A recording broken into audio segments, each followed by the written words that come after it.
Il y a bien longtemps, dans une forêt des Pyrénées, vivait un grand et courageux garçon qui s'appelait Tristan.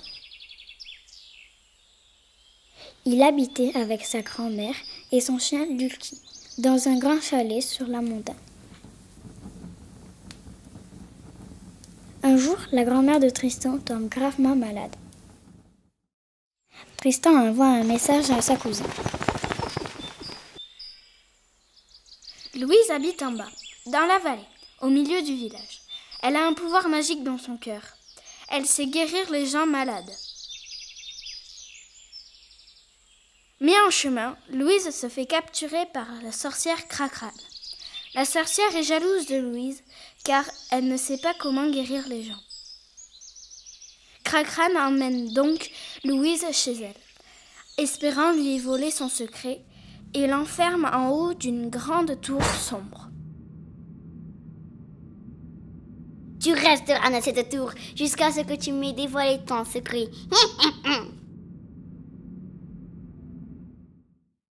Du balcon de son chalet, Tristan guette l'arrivée de sa cousine. Il est de plus en plus inquiet. Alors il décide de partir à sa recherche avec son fidèle compagnon, Lucky. Il entre dans la forêt sombre. Tout à coup, il entend un bruit étrange. Il s'approche et rencontre un bûcheron. Je suis à la recherche de ma cousine. N'auriez-vous pas vu une petite fille? Elle a de longs cheveux blancs et se fait tout le temps une queue de cheval. Oui, je l'ai bien vue. Elle était avec la sorcière Cracrane. Elle l'a emmenée dans sa demeure. Et par où dois-je aller pour la retrouver? Tu traverses la forêt et tu trouveras une tour. Tu montes dans la tour et c'est tout en haut que la sorcière enferme ses prisonniers. Tristan traverse donc la forêt avec Lucky et arrive au pied de la grande tour. Il s'approche de la porte, mais un gigantesque crapaud répugnant leur barre la route. Alors Lucky se met à aboyer et le crapaud prend la fuite pour se cacher dans la forêt. Alors, sans faire de bruit, Tristan pousse la porte et entre dans la tour. Il commence à monter les escaliers. Il aperçoit au fond d'une pièce la sorcière qui mélange sa marmite.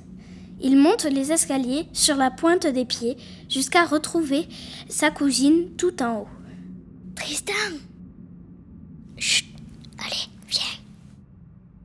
Les deux enfants s'enfuient.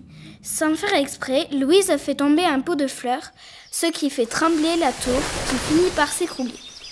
La sorcière sort tant bien que mal du tas de pierres. Il se dépêche d'aller jusqu'au chalet. Il retrouve la grand-mère. Louise la caresse depuis le front jusqu'au ventre. La grand-mère est guérie.